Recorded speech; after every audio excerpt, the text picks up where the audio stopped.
Disebutkan oleh Rasulullah dalam satu hadis, man qama ramadhana imanan wa ihtisaba ghufira lahu ma taqaddama min dhanbihi, yang menghidupkan Ramadan dengan ibadah tadi karena Allah, maka akan diampuni dosanya oleh Allah Subhanahu wa taala.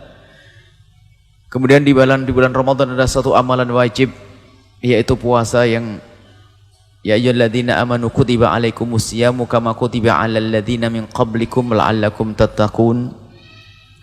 Allah memberitahu kepada kita dan menyeru khusus kita, hai orang-orang yang beriman,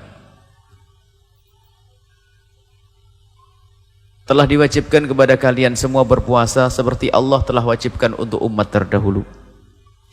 Umat terdahulu ada kewajiban berpuasa, akan tapi kekhususan puasa di bulan Ramadan adalah hanya untuk umat Nabi Muhammad SAW. Dan pelipat gandaan pahala pun hanya khusus untuk umat Nabi Muhammad SAW. Dan adanya Lailatul Qadar hanya untuk umat Nabi Muhammad SAW. Umat Nabi Muhammad umurnya pendek. Kalau umat terdahulu Nabi Nuh itu umurnya hampir 1000 tahun. Jadi kalau ada anak meninggal, ada orang umurnya 300 tahun meninggal, itu mereka pada mengatakan masih muda kok mati. 300 tahun. Umur umat Nabi Muhammad antara 6 dan 70. Antara 60 dan 70. Lebih dari itu adalah bonus besar-besaran. Semoga kita mendapatkan bonus yang penuh berkah. Akan tapi biarpun umurnya pendek, tapi Allah memberikan kepada kita yang namanya Lailatul Qadar, dan itu pun bukan sekali seumur hidup kita.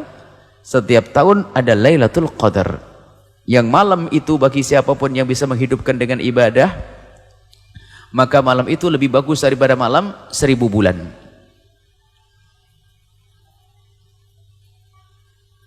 Lebih bagus daripada 1000 bulan. Dihitung 1000 bulan. Itu lebih daripada umur kita. Bahkan nanti kalau dijumlah dari umur tahun ke tahun melebihi daripada umur Nabi terdahulu. Itulah umat baginda Nabi Muhammad SAW, umurnya pendek akan tapi mudah untuk mendapatkan pahala. Dan kalau dipikir ujiannya enteng.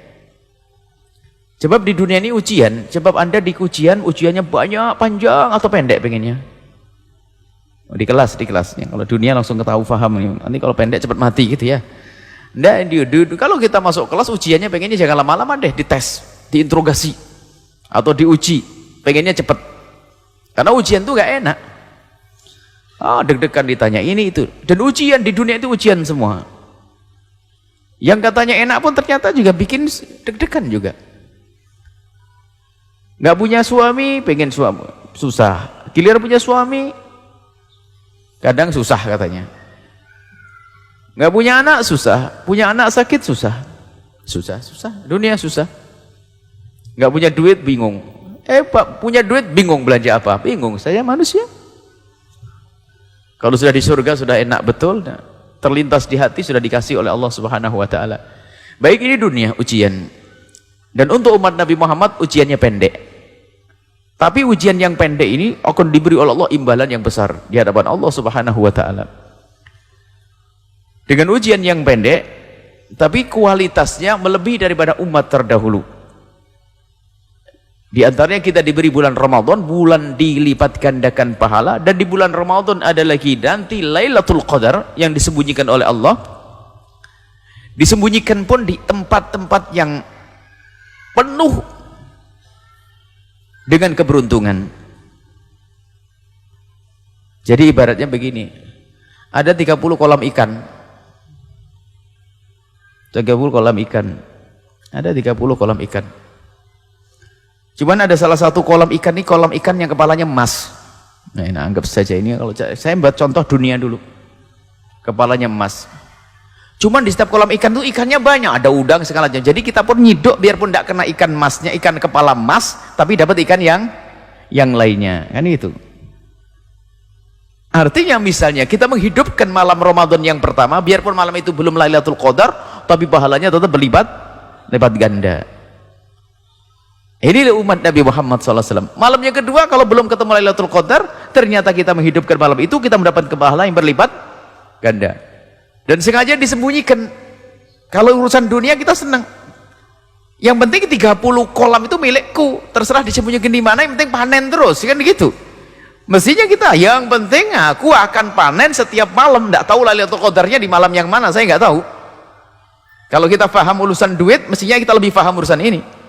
Kalau urusan kolam, ada 30 kolam, saya dapat, sudah panen terus, ada berapa puluh juta, baru ada kepala emasnya, ini lebih gede lagi. Cuman kepala emasnya disembunyikan. Lailatul Qadar disembunyikan oleh Allah di antara 1 bulan itu. Dan alhamdulillah disembunyikan oleh Allah supaya kita tidak terlena dan agar hidup ini tetap enak. Kalau Lailatul Qadar dikasih tahu oleh Allah tanggal 2 Ramadan, tanggal 20 Ramadan, tanggal 21 Ramadan, pasar pun berhenti, nggak ada orang di pasar jualan. Anda bingung, sopir angkot nggak ada, Anda nggak bisa pergi kemana-mana. Karena apa? Semuanya pengen cari Lailatul Qadar. Alhamdulillah disembunyikan oleh Allah biar semuanya berjalan baik. Allah Maha Kasih. Baik. Kemudian Ramadan itu ada namanya puasa. Nah, ini puasa ini wajib. Man shoma Ramadana imanan wahtisaban ghufira lahu ma taqaddama min dhanbi. Berpuasa di bulan Ramadan sebab pengampunan dari Allah Subhanahu wa taala. Dan buah puasa adalah ketakwaan, karena puasa itu adalah kita jujur kepada Allah dan kita juga ikut merasakan bagaimana keadaan sesama kita yang fakir, yang pernah merasakan kelaparan. Jadi dalam berpuasa itu belajar bagaimana kita mendekatkan diri kepada Allah, sekaligus bagaimana belajar kita baik dengan sesama manusia. Dan itulah hakikat takwa, adalah baik kepada Allah dan baik kepada manusia.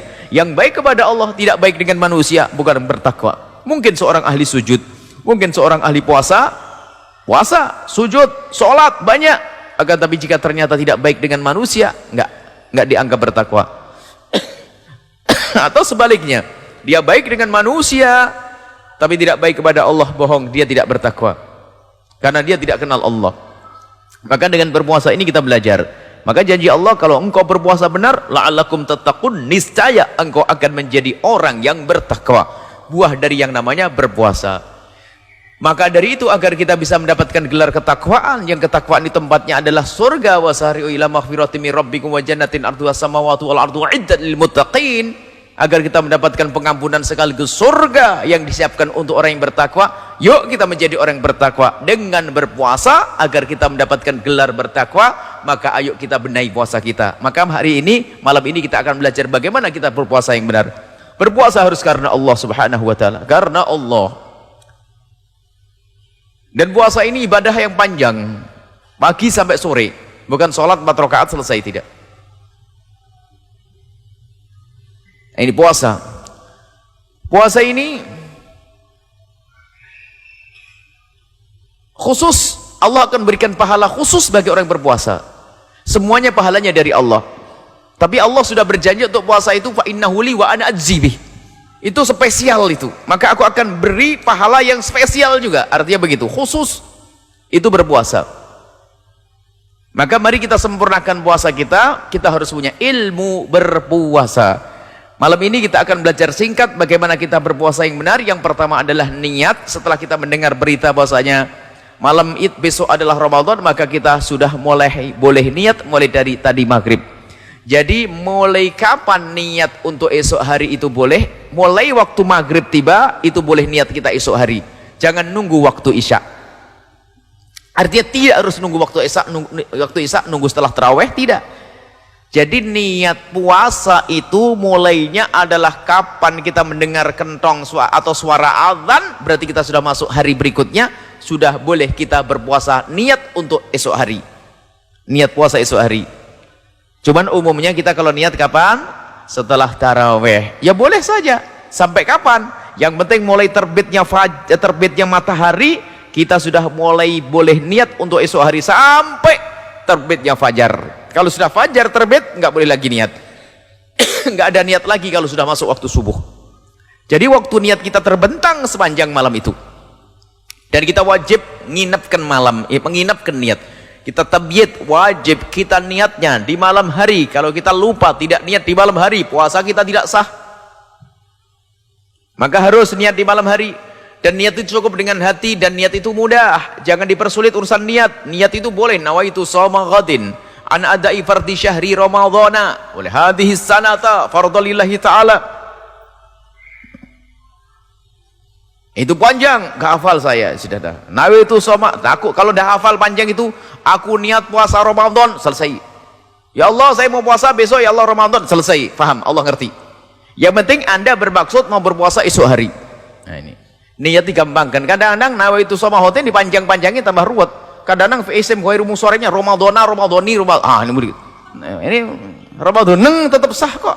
Jangan dipersulit untuk orang. Nawaitu shoma, kalau ada belajar niat yang benar yang lebih sempurna, bolehlah. Nawaitu shoma ghadin an ada'i fardhi syahri ramadhani hadhihi sanati. Kok jadi tibu ya? Itu bahasanya orang nahwu udah bingung. Ramadhan hadhihi sanati fardhulillahi ta'ala. Nah, ini jadi niat yang panjang boleh, sempurna ini. Niat yang panjang sempurna boleh, tapi yang penting itu paling pentingnya niat itu apa? Aku niat puasa Ramadan, selesai. Sebab ada sebagian orang yang susah menghafal, apalagi ini ibadah tahunan. Kalau sholat kan sehari 5 kali, jadi mudah menghafalnya. Tapi kalau puasa kadang-kadang sudah nggak puasa sudah lupa. Jadi sekarang sudah itu mulai hafal niat, nggak hafal kertasnya ketinggalan, bisa nggak puasa nanti. Jadi dimudahkan saja urusan niat. Aku niat puasa esok hari, selesai. Baik. Dan harus di malam harinya, mulai dari terbenamnya matahari sampai sebelum fajar terbit, sebelum waktu subuh. Baik, setiap malam satu menurut madhab kita Imam Asy-Syafi'i radhiyallahu ta'ala anhu. Cuman nanti untuk kemudahan, mohon nanti kita niat mengikuti madhabnya Imam Malik. Kalau niat itu diborong saja, karena madhab Imam Malik karena satu Ramadan dianggap satu paket. Jadi boleh kita niat di malam yang pertama puasa itu, ya Allah aku mau niat puasa penuh sebulan di bulan Ramadan, gitu. Allah sudah paham dan ngerti. Nanti hari berikutnya, kalau Anda masih ingat niat, hendaknya Anda niat. Kalau tiba-tiba Anda lupa, Anda sudah niat ikut madhab Imam Malik rahimahullah ta'ala. Jadi dirapel niatnya, boleh didobel niatnya. Malamnya niat, malam pertama Ramadan aku niat puasa Ramadan sebulan penuh, ya Allah, selesai. Itu dipermudah saja urusan niat. Dan niat itu di dalam hati sudah sah. Tidak usah diucapkan. Misalnya begini, Anda ingat niat, langsung saja dilintaskan dalam keadaan apapun. Dalam keadaan apapun. Bahkan mungkin dalam keadaan Anda di dalam sholat. Kalau sholat, niat sholat batal. Tapi kalau di dalam sholat terlintas di hati Anda ingin puasa, itu sudah sah niat Anda. Misalnya, saking begitu pentingnya niat, jangan sampai ketinggalan. Makanya niat pun boleh habis buka, Allahumma lakal sumtu, selesai. Setelah itu apa? Abad dhahabat dam'u, selesai, langsung baca niat, boleh sah. Atau nunggu tarawih sah, atau nunggu sahur sah, selesai. Ini masalah niat saja. Kemudian setelah Anda niat, Anda harus menjauhi segala sesuatu yang dilarang agar sah. Jadi puasa itu adalah menahan diri dari hal yang membatalkan, mulai dari terbitnya fajar shadiq, masuk subuh maksudnya, sampai terbenamnya matahari. Menghindarkan diri kita dari hal-hal yang membatalkan puasa. Maka setelah itu kita wajib belajar apa sih yang membatalkan puasa. Apakah membatalkan puasa cukup tidak makan saja? Oh tidak. Dan batalkan puasa ada yang batalkan secara lahir dan batalkan secara batin. Kita akan bicara tentang yang membatalkan puasa secara lahir sehingga hukum puasa menjadi tidak sah, yaitu ada 9 hal yang membatalkan puasa. Ini sudah sering kami ulang-ulang, dan juga bersama seringnya sebagian kita lupa, maka begitu juga kami akan mengulang-ulang. Jadi yang membatalkan puasa itu ada 9, saudara. Pokoknya dihafal 9, selebihnya jangan dipikirin. Ada buku kecil ini, bisa dicari nanti. Puasa praktis, 9 hal yang membatalkan puasa dan 9 orang yang boleh berbuka puasa. Ini praktis ringan. Ini bisa diajarkan di musola-musola ringan, sedikit demi sedikit. Ini bisa 3 hari 4 hari khatam, sehingga orang punya bekal berpuasa yang benar.